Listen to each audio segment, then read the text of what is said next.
tal, queridos estudiantes? Les saluda el profesor Rubén Arbañel Rivadeneira, encargado de trabajar con ustedes el curso de álgebra de este ciclo ordinario virtual 2018-1. En esta sesión, correspondiente a la semana número 17, lo que vamos a trabajar es precisamente todo lo relacionado con funciones. En una primera parte, porque hay que recordar que este es un capítulo bastante amplio, que ha sido precisamente desagregado en 2 semanas, la semana 17 y la semana 18. Entonces, en esta semana vamos a ver la parte previa, digamos, y también trabajar las partes de funciones especiales, como por ejemplo la función lineal, la función constante, la función cuadrática, que por cierto tiene un sinnúmero de aplicaciones, ¿no? Quedando ya para la segunda parte algunas otras funciones que por las características que tienen merecen un estudio, digamos, más detallado, más pausado, ¿no? Me estoy refiriendo a la función exponencial, la función logarítmica y algunas otras funciones que, como repito, dada su particularidad, merecen un estudio aparte. Bien.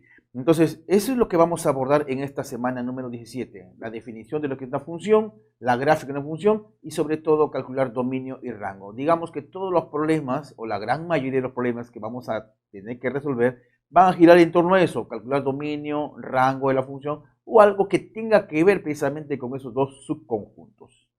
Bien, vamos a ver entonces la parte que corresponde a funciones. Vamos a definir lo que es una función. Acá hay algo que ya el estudiante debe saber previamente, y es que las funciones se definen precisamente como unas relaciones, pero algo más. Y el estudiante ya tiene que saber qué cosa es una relación. Una relación no es otra cosa que un conjunto de pares ordenados que satisfacen, digamos, una determinada regla de correspondencia. Ahora, tendríamos que dar marcha atrás, porque también una relación, ¿qué cosa es? Es un conjunto de pares ordenados. Entonces alguien se pregunta, ¿y qué cosa es un par ordenado? Se define a través de un producto cartesiano, ¿no? Hay muchas cositas que el estudiante ya uno asume que debe conocer en esta parte, ¿no? Como por ejemplo, cuando uno habla de conjuntos, dados los conjuntos A y B, ¿qué operaciones se pueden establecer con estos conjuntos? Bueno, tendríamos que por lo menos involucrarnos en el curso de aritmética. Yo tengo acá 2 conjuntos, ¿y qué conjuntos puedo definir? Puedo hallar la unión de 2 conjuntos, que es un tema que lo ven en aritmética, la intersección, la diferencia simétrica, pero lo que nos compete a nosotros es el producto cartesiano, que es un conjunto. El producto cartesiano es un conjunto cuyos elementos son precisamente pares ordenados, de tal fortuna que las primeras componentes, cuando uno define un producto cartesiano, simplemente para recordar, el producto cartesiano de A por B es el conjunto de pares ordenados A, B, de tal manera que las primeras componentes de los pares ordenados pertenecen al primer conjunto y las segundas componentes pertenecen al segundo conjunto. Con eso queda claro entonces que el producto cartesiano no es conmutativo. Ojo, no es producto de números, es un producto cartesiano que se define a través de conjuntos, porque muchas veces dice, desde la primaria el orden de los factores no altera el producto. Claro, 3 por 5 es igual que 5 por 3, pero en este caso no estamos hablando de producto de números, estamos hablando de producto cartesiano de conjuntos. Eso que implica que no es lo mismo decir A por B que B por A. Esto que quede claro, A por B es diferente del B por A. El producto cartesiano no es conmutativo. Claro, por una sencilla razón. ¿Por qué? El producto de A por B es el conjunto de pares ordenados A, B. Y el producto cartesiano de B por A es el conjunto de pares ordenados B, A. Claro. Y esos pares ordenados, el par amarillo con el par verde, nunca van a ser iguales, salvo que tengan las mismas componentes, como por ejemplo 3,3. Si yo invierto 3,3, me da lo mismo, ¿no? Pero si yo tengo un par con componentes distintas, como por ejemplo 3,7, si yo tengo este par 3,7 y si lo invierto, ¿qué me queda? 7,3, que no es lo mismo, ¿no? Por esa sencilla razón, el producto cartesiano no es conmutativo.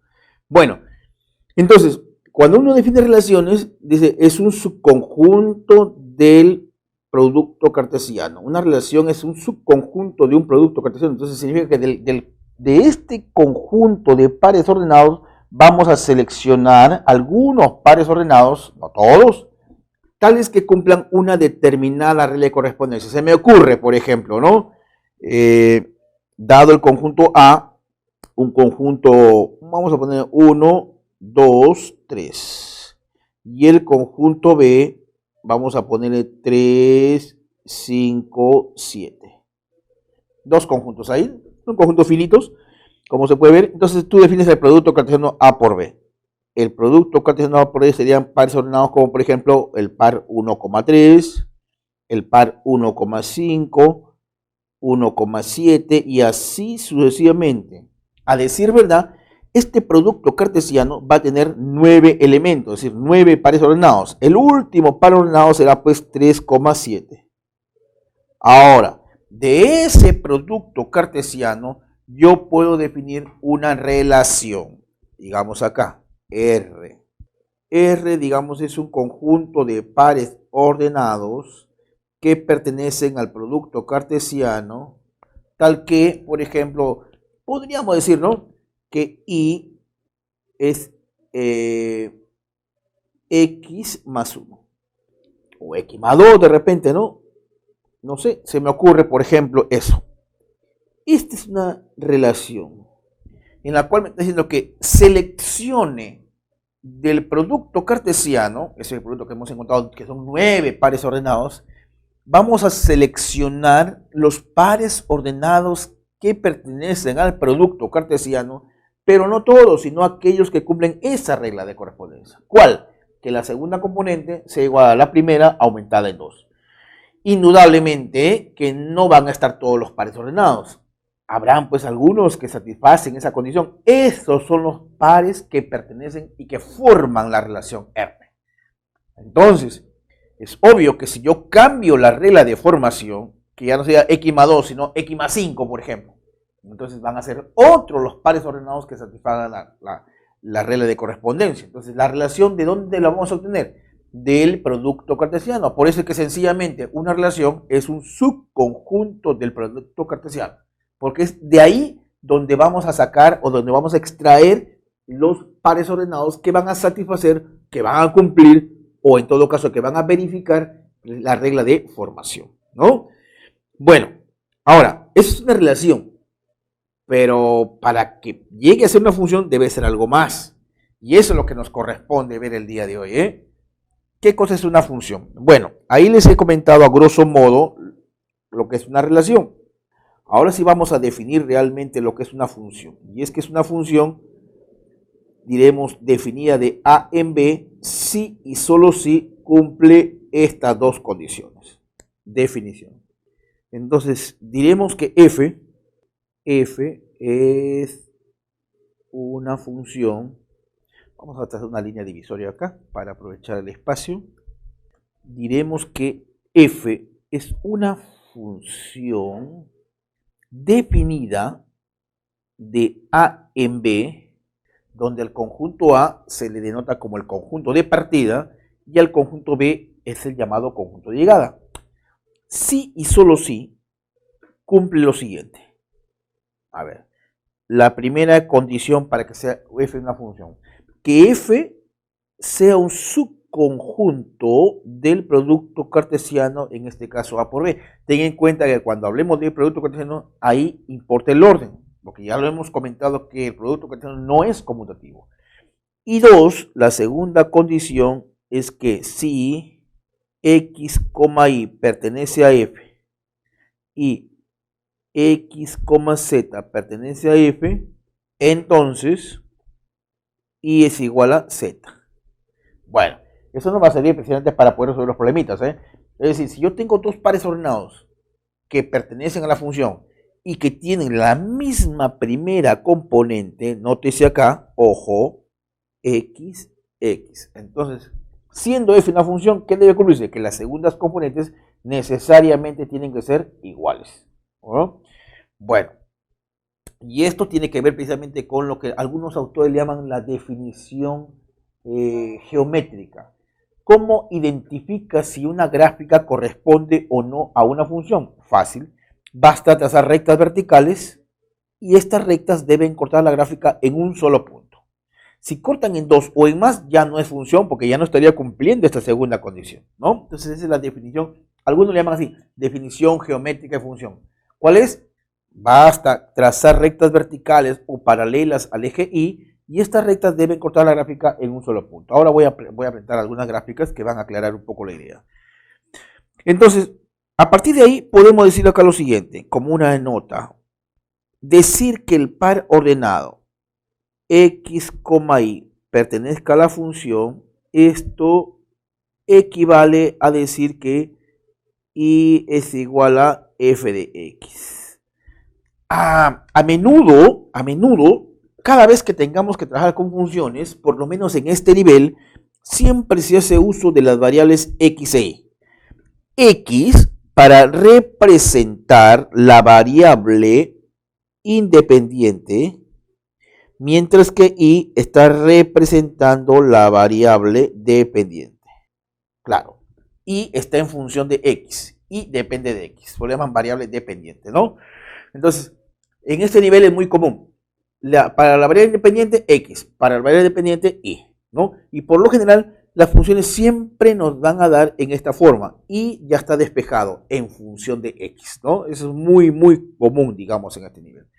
Entonces, cuando nosotros digamos 2,3 pertenece a f, esto lo podemos escribir así, como que 3 es igual a f2. ¿Cómo se lee esto? Que y es la imagen de x mediante la función f.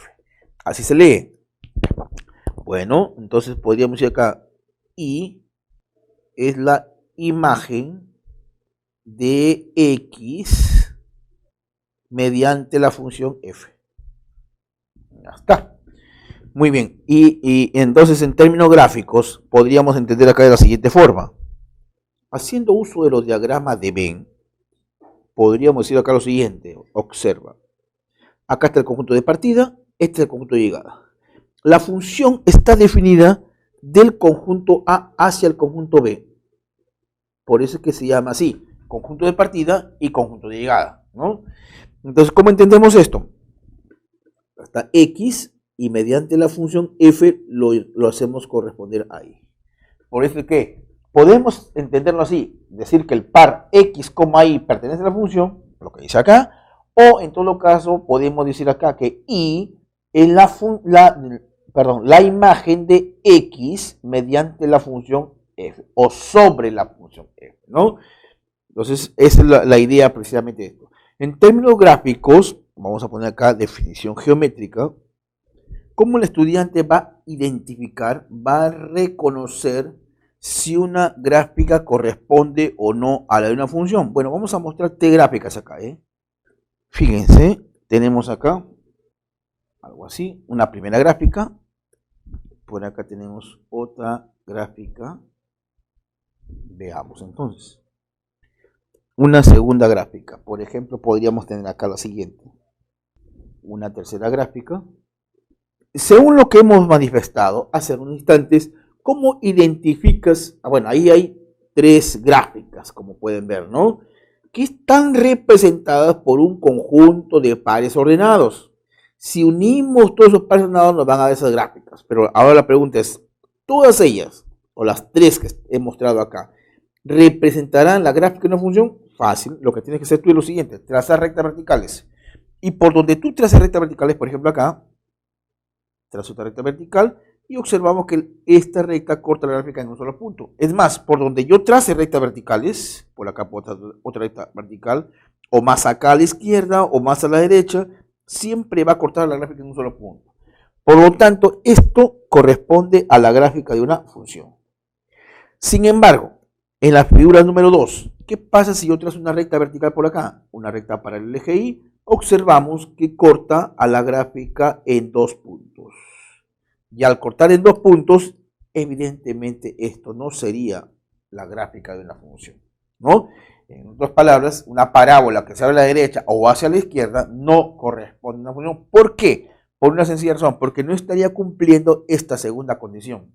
Porque este es el par, digamos, se me ocurre, 2,4 y más arriba tenemos el par 2,10. Entonces, para que sea función, observa que dice la segunda condición, que si yo tengo dos pares ordenados con la misma primera componente, la segunda componente tiene que ser iguales. Y entonces ahí se cumple precisamente que la segunda componente no son iguales.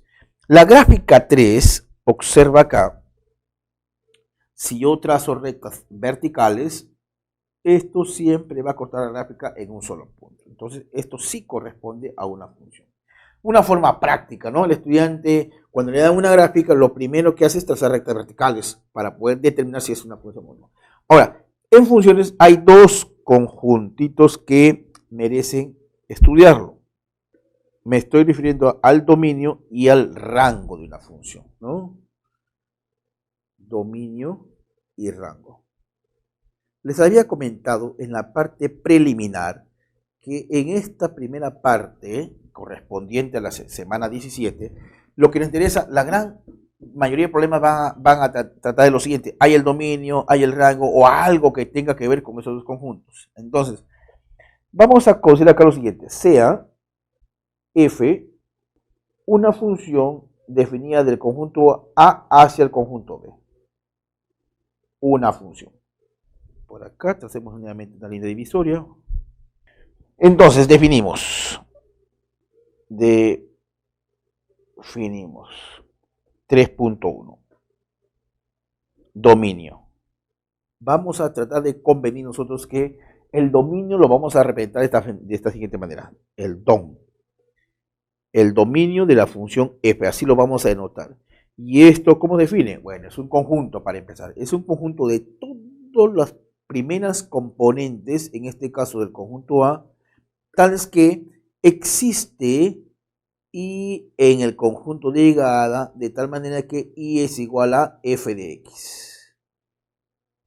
De esa definición que está dada en forma matemática, se puede demostrar fácilmente que el dominio de la función está contenido y en algunos casos es igual a todo el conjunto A. Se dice que el dominio es todo el conjunto A cuando es una aplicación. Entonces, una aplicación es una función en la cual el dominio es todo el conjunto de partida. Si ustedes observan la definición simbólica que hemos presentado por acá, el dominio es el conjunto de todas las primeras componentes de los pares ordenados que pertenecen a la función, ¿no? Las primeras componentes. Por eso es que el dominio, por casi definición, podríamos decir que siempre está contenido en el conjunto A. Ahora, hay cierta regla práctica que uno utiliza para poder calcular el dominio, partiendo de la premisa que el dominio lo determinan las x, o la variable independiente, si quisiéramos llamarle así. Entonces, se dice que para hallar el dominio hay que despejar y en función de x, que ya lo había comentado hace algunos minutos. Por lo general, en este nivel, siempre vas a encontrar las funciones dadas de esa manera. Es decir, y ya está despejado en función de x. Pero si no lo estuviera, es el primer paso que tú tienes que dar. Tratar de hacer tus operaciones algebraicas para despejar y en términos de x y en términos de la variable independiente. Y luego analizar qué valores debe tomar x, ¿no? ¿Qué valores debe tomar x? Porque recuerda que el dominio lo determina x. Es una regla práctica. Entonces, el otro conjunto, 3.2, es el rango, el cual nosotros lo vamos a denotar como ran de f. El rango de f. Esto, siguiendo un poco la lógica de la definición anterior, si el dominio está formado por las x, el rango estará formado por los y. Si son el dominio son los x que están en el conjunto de partida, el rango son los y que están en el conjunto de llegada, ¿no? Tal es que exista x en A y de tal manera que y es igual a f de x. Muy bien, entonces partiendo de eso, vemos que el rango de la función está contenido, o en algunos casos es igual al conjunto B, ¿no? Eso de que el rango sea igual a B también se podría dar, pero esa es, digamos, una función que nosotros vamos a ver la siguiente clase. Recuerden que nosotros hemos dicho que este capítulo de funciones lo vamos a desdoblar en dos semanas, ¿no? La siguiente semana vamos a hablar de ese tipo de funciones en la cual el rango es el conjunto de llegada. Y por acá también tenemos las llamadas funciones especiales, ¿no? O elementales, 3. Funciones elementales o funciones especiales. Me olvidaba. ¿Qué haces para calcular el rango? Bueno, ¿qué habíamos hecho? Para hallar el dominio, despejamos y en función de x. Y analizamos los valores que toma x, ¿no? Teniendo en cuenta que estamos trabajando con funciones reales. Entonces, para el rango hacemos lo contrario. Despejas x en función de y y analizas todos los valores que debería tomar y. En cuanto a las funciones especiales, podríamos decir acá lo siguiente. Vamos a citarlas. Tenemos, por ejemplo, la función constante, una función elemental. Luego tenemos la función, ¿qué otra función tenemos? Identidad. cuya regla de correspondencia es f de x igual a x o y igual a x. Luego tenemos la función valor absoluto también, valor absoluto, cuya regla de correspondencia es f de x igual al valor absoluto de x. Tenemos la función raíz cuadrada, donde su regla de correspondencia es f de x igual a la raíz cuadrada de x. Este es 3.3, 3.4, 3.5. Tenemos acá otra función elemental, la función lineal, o también llamada función de primer grado, cuya regla de correspondencia es f de x igual a ax más b, una función de primer grado. 3.6, tenemos la función cuadrática, o también llamada función de segundo grado, donde su regla de correspondencia es ax al cuadrado más bx más c. Por citar algunas funciones especiales, ¿no? Hay algo más, pero ya lo vamos a ir viendo en el camino. Bien, entonces ese es básicamente lo que nosotros tenemos preparado para esta parte teórica. Ahora vamos a ver los ejercicios que están propuestos y desarrollarlos en base a la teoría que hemos dado.